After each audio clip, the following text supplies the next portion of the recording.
안녕하십니까. 현재 베트남에서 일하고 있는 전 경매꾼 달빛이라고 합니다. 제가 여기 자유로 유튜브에 나온 이유는 현재 대한민국의 부동산 시장을 우리 자유로님이 신랄하게 분석해 주신다고 하셔서 베트남에서 궁금했던 수많은 질문들을 가지고 이곳 분당까지 날아왔습니다. 자, 지금부터 여러분들과 함께 제가 가지고 온 질문들을 한번 공유해 보도록 하겠습니다. 같이 가시죠. 자, 자유로님, 제일 처음 드릴 질문이 현재 대한민국의 부동산 시장 어떻게 바라보고 계십니까? 네, 체감적으로는 상승 흐름이 점점 고도화되는 듯한 모습입니다. 6.27 대책, 9.7 대책이 나왔을 때 서울 경기 지역은 잠시 숨고르기만 했을 뿐 별로 상관없다는 식의 반응이었거든요. 좋은 입지의 아파트들은 계속 우상향하고 있는 것 같습니다. 제가 호갱노노 앱에 관심단지를 등록해두고 실거래 알림을 받는데요. 요즘 신고가 알림이 부쩍 늘었습니다. 한때는 강남 상급지 정도에서나 나왔던 신고가 갱신이 이제는 마포, 용산, 성동 이하 지역에서도 자주 보이거든요. 이 점만 봐도 현재 시장의 열기가 어떤지 느껴지는 거죠. 자유로님, 두 번째 질문으로 이재명 대통령이 대통령 되기 전에 세웠던 그 수많은 부동산 공약, 근데 그것과 현재 진행하고 있는 현실적인 이 부동산 정책 어떻게 생각하고 계십니까? 네, 선거 당시 이재명 후보는 집값이 오르면 세금으로 억압하지 않고 공급을 늘려서 안정시키겠다라는 방향을 제시했거든요. 영상 한번 보고 오시겠습니다. 열세 지역으로 꼽히는 서울 강남권을 찾은 이 후보는 집값을 잡기 위해 세금을 올리진 않겠다며 공급을 더 늘리겠다고 말했습니다. 박예린 기자입니다. 사전투표를 마친 뒤 서울에서 이틀 연속 유세를 이어간 이재명 민주당 대선 후보. 송파, 서초 등 상대적으로 지지세가 약하고 부동산 가격이 높은 강남권에서 시장을 존중하는 안정적인 부동산 정책을 펼치겠다고 유권자 표심을 공략했습니다. 수요 과다로 집값이 오르면 세금으로 수요를 억압해서 가격 관리를 하는 게 아니라 공급을 늘려서 적정한 가격을 유지하도록 하겠습니다. 대표적으로 공급 대폭 확대, 공공임대주택 확대, 재건축, 재개발 규제 완화, 세금 부담 완화 등이 있었는데요. 정작 현실 정책으로 6.27 대책은 규제 중심이었고 9.7 대책은 공급과 규제를 병합한 대책이었던 것 같습니다. 즉 공약과 실행 간에 괴리가 보이는 부분이 있었다는 거죠. 그래서인지 시장 반응이 좀 싸늘했죠. 자, 자유로님, 그렇다면은 현재 이재명 대통령이 진행했던 6.27 대책, 실제 현장에서는 이 반응이 그렇게 좋지 않다고 하던데 왜 그런 걸까요? 네, 6.27 대책은 여러 핵심 규제를 담고 있었는데요.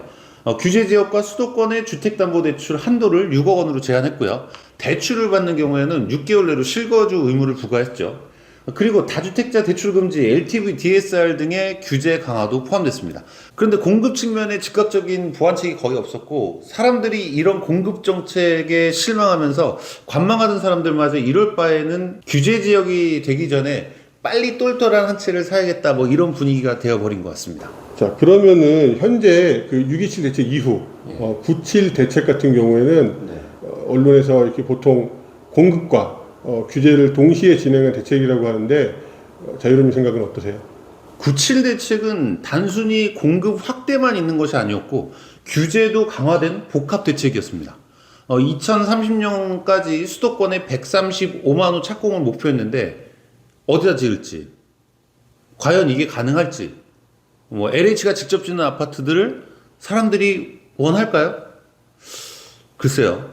자연스럽게 135만 호라는 숫자에 의구심이 생기면서 그 결과 지금과 같은 상승이 나타나고 있지 않나 생각합니다. 단기간에 시장 안정 효과가 있을지는 미지수라는 지적이 좀 많고요. 그 대책의 일환으로 한간에 떠도는 얘기에 의하면 규제 지역을 더 늘릴 것이다. 이런 말들이 굉장히 많은데 실제 늘어날까요? 네, 서울뿐만 아니라 수도권의 많은 지역도 규제 지역으로 지정될 것 같고 보유세도 상당히 강화될 거라고 예상합니다. 그리고 6억으로 한정되어 있는 대출 규제도 그 금액이 조금 하향 조정되지 않을까 생각이 듭니다. 강남 3구는 현재 토지거래 허가 구역이잖아요. 이 말은 주택을 매입하려면 지자체의 허가를 받아야 하고 실거주를 해야만 해당 지역의 주택을 취득할 수 있다는 말인데요. 이미 불타오르는 강남에 이어서 마포구, 성동구, 강동구, 과천시, 분당구가 다음 차례로 토지거래 허가 구역으로 지정될 가능성이 충분하다고 생각합니다. 시장의 분위기가 여기서 멈추지 않고 그 다음 지역까지 막 더 불타오르게 된다면 다시 폭등장의 시작이지 않을까 생각하는데 이렇게까지 가도록 정부가 놔두지는 않을 것 같고 어떤 또 다른 대책이 나와서 스트레스를 받을지 글쎄요, 지켜봐야겠죠. 자, 그럼 지금까지 말씀해 주신 것을 한번 정리해 보면은 최종적으로 이 대책들이 어떤 결과를 낼지 한번 예측 한번 해주실 수 있겠습니까? 네, 최근 한국부동산원 자료를 보면 수도권 주요 지역의 월세 거래 비중이 2023년 평균 45% 수준에서 올해는 50%를 넘어섰습니다. 전세자금 대출의 이자 부담이 커지면서 전세보다 월세를 선택하는 세입자가 늘고 있다는 의미죠. 그래서 핫한 수도권 지역을 중심으로 전세 비율이 줄고 월세 비율이 늘 가능성이 큽니다. 황금성이 좋은 아파트에 월세 투자가 늘어난다는 말은 곧 월세 수요가 있는 상가나 오피스텔 시장에 타격이 있을 수 있다는 얘기인 거죠. 앞으로 NPL로 어마어마하게 좀 많이 나오지 않을까 생각이 됩니다. 그래서 이런 부분의 가장 큰 문제는 공급 지연이라고 생각합니다. 지금 착공해도 준공까지 보통 3년이 걸리는데 이런 시장에서 정부가 어떤 규제로 찬물을 끼얹느냐에 따라 다르겠지만 당분간 이런 상승 분위기는 쉽게 꺾이지 않을 거라고 예상이 됩니다.